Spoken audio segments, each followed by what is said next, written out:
इन्होंने तो पूरे मुद्दे से ही भटका दिया मैडम। हैं, इनसे पूछिए ज़रा कि इस देश में हम लोग जो इंजीनियर्स, डॉक्टर्स, लॉयर्स, जो कुछ भी बन रहे हैं, हाँ, और इनको हमारा योगदान नहीं दिखता देश में। हाँ, इनको तकलीफ जानते हैं क्या है? हम उठ कैसे गए। दिक्कत ये है, सारी दलीलें, सारी कवायदें हैं इसीलिए। ये जो कुछ भी कह रहे हैं इसी के लिए कह रहे हैं। मुद्दा धर्म, फलाना ढमाका, पता नहीं क्या क्या बातें कर रहे हैं। हमारे समाज में हमको विलन ठहरा दिया, हम दलितों का शोषण कर रहे हैं। डॉक्टर साहब की बात सुनी आपने राजन जी, क्या जवाब देना चाहेंगे? देखिए अनुष्ठा जी, मैं बिल्कुल डॉक्टर साहब को जवाब देना चाहूँगा। देखिए डॉक्टर साहब, ऐसा है, आप जब भी कोई बात करते हैं ना, हमें, हमारे समाज, हमारी जाति, केवल आपके लोग ही आपके हैं। जनता आपके लोग नहीं है, पूरे भारत के और लोग आपके लोग नहीं है। वही हमारी जनता है पंडित जी। चलिए ठीक है, चलिए आप उन्हीं के लिए है ना, ये मान के डिबेट के। आप मुझे एक बात बताइएगा डॉक्टर साहब, आप पीएचडी हैं ना, और अभी आपने बताया शायद कानपुर विश्वविद्यालय से पीएचडी हैं आप। जी बिल्कुल। क्या योगदान किया आपने समाज को? पीएचडी में आपका आरक्षण का योगदान रहा ना, आरक्षण की वजह से पीएचडी करी आपने, कहीं ना कहीं तो योगदान रहा होगा आरक्षण का ना। तो कौन सी थेसिस लिखी डॉक्टर साहब आपने, आप बताइए जरा, कौन सी बुक लिखी आपने, क्या समाज को योगदान दिया आप? नहीं, आप भी बताइए ना, आरक्षण का लाभ लिया ना आपने। मैं बताता हूं डॉक्टर साहब, सुनिए, आपको बहुत बुरा लगेगा सुन के, लेकिन ये सच्चाई है। आपको पीएचडी कराने में भारत सरकार के कितने पैसे गए होंगे पता है आपको? भारत सरकार ने सोच समझ के ही तो आरक्षण दिया हमें। नहीं, भारत खर्च करेगी तभी तो आरक्षण मिला। नहीं तो क्या आरक्षण मिल जाएगा तो आप लोग क्वालिटी को किनारे रख देंगे? क्या क्वालिटी वर्क नहीं होगा। आप डॉक्टर है ना, आपने क्या योगदान दिया समाज को, ये बताइए।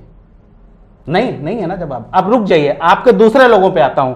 आपके इंजीनियर्स, आपके टीचर्स, आपके आरक्षण से आए हुए हर एक लोग, उन पे भी डिस्कस कर लेते हैं। सुनिए, तो अयोग्य ठहरा रहे हो पंडित जी। नहीं, अयोग्य जो है मैं उनको ठहरा रहा हूं। डॉक्टर साहब, आप बात नहीं समझ रहे। आप केवल अपनी जाति, अपने लोगों को ले लेते हैं। मैं उन लोगों की बात कर रहा हूं कि योग्य लोग कौन है और अयोग्य लोग कौन है।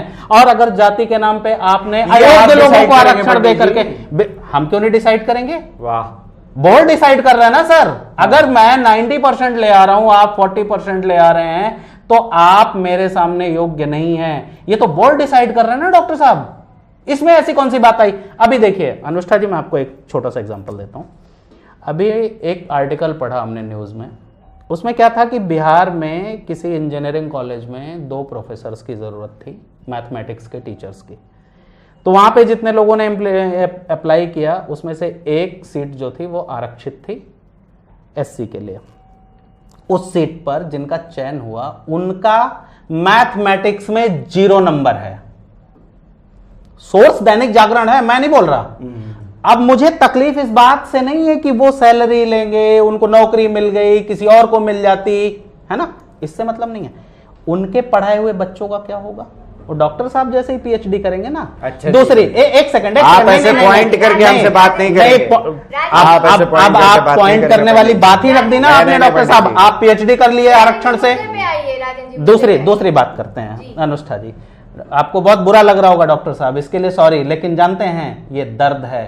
आपसे ज्यादा बड़ा दर्द उन लोगों को है जो योग्य हो करके ना दर दर की ठोकरें खा रहे हैं। हम तो सुनना पड़ेगा आपको। थे ही नहीं पंडित जी। आप योग्य हो सकते थे, आपके लोग भी योग्य थे ना, अभी गिनवाया ना मैंने।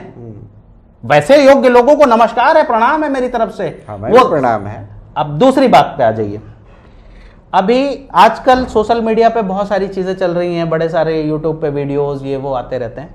मैंने एक अभी चीज देखी सोशल मीडिया पे, एक स्कूल टीचर हैं जो इंग्लिश पढ़ाती हैं, आरक्षण से आई हैं, और उनको अच्छी खासी सैलरी मिल रही है, जो एक as per government norms, as per government scale. उनको मीडिया के कुछ लोगों ने जाके सवाल किया कि मैडम आप इंग्लिश पढ़ाती हैं? बोले हाँ जी। बोले ठीक है, आप क्यों की स्पेलिंग बताइए, आप बनाना की स्पेलिंग बताइए, अम्ब्रेला की स्पेलिंग बताइए। 1 मिनट रुक जाइएगा डॉक्टर साहब, मेरी बात खत्म हो जाने दीजिए, बीच में मत बोलिए प्लीज, आपको मौका मिलेगा। लास्ट में मैं आपको सोर्स दे दूंगा सर, आप वीडियो देखिएगा, वो आप वीडियो देखिएगा, मैं बना के नहीं लाया डॉक्टर साहब, उसको न्यूज चैनल्स ने बनाया है, आप वो देखिएगा। लास्ट में उनसे एप्पल की स्पेलिंग पूछी गई, तो मैडम ने लिखा APIL, एप्पल।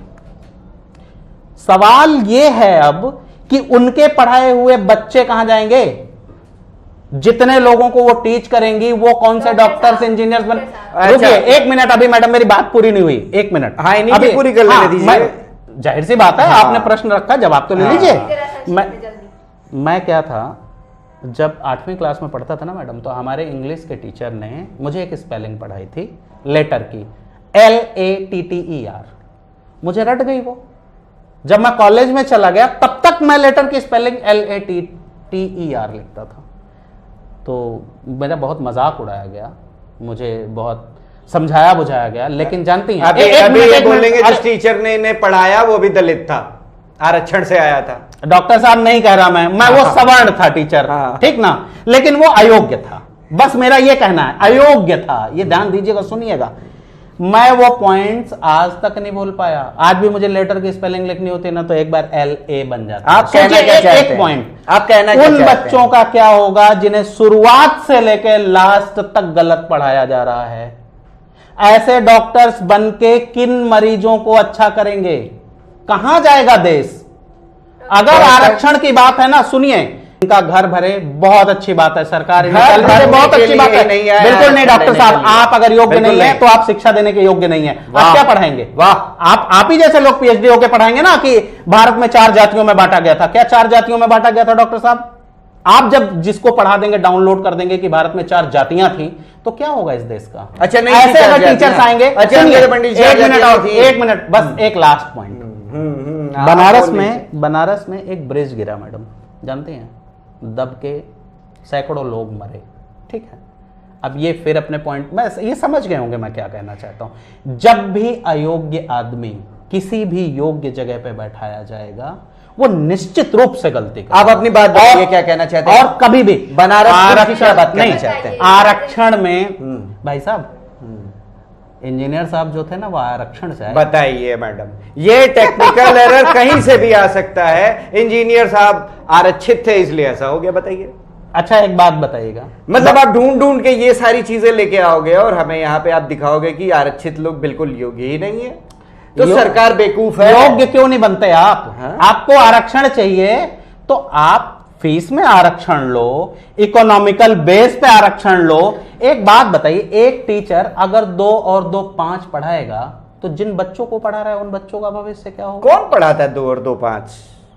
भाई साहब, मैं आपको लिंक शेयर कर दूंगा, वीडियो देख लीजिएगा, आंखें खुल जाएंगी आपकी। राजन जी, मुद्दे पे आइए। मुद्दे पे ही है ना मैडम। आप जातिगत आरक्षण की अगर बात करते हैं, तो आरक्षण से आए हुए अयोग्य लोग, मैं अयोग्य लोगों की खाली बात कर रहा हूं, मुझे कोई फर्क नहीं पड़ता किस जाति का आदमी है। सहमत है कि आरक्षण से आए सारे लोग अयोग्य नहीं हैं? बिल्कुल नहीं है, योग्य लोग भी हैं, योग्य लोग भी हैं आरक्षण से आए हुए। मैं ये सरकार की गलती है, वो योग्य और अयोग्य लोगों की छटनी नहीं कर पाती है। इसमें आप हम पे दोष नहीं दे सकते। नहीं तो आरक्षण तो है ही है, इसीलिए आरक्षण इसलिए। भाई साहब, अगर 40% वाला आदमी एक सीट को ले लेता है, तो ये तो सरकार की ही पॉलिसी में है। साहब, आप तो 50% पे हो। आप बचा लो देश को, आप बना लो ब्रिज, ना गिरे ना मरे लोग, आप पढ़ा लो एप्पल।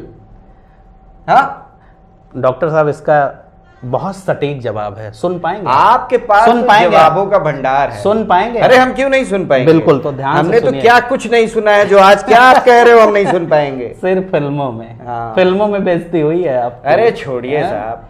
देखिए मैं बता रहा हूं, हुआ क्या, आपका कहना है कि 50% सीटें ही आरक्षित हैं, बाकी के 50% क्यों नहीं कर लेते?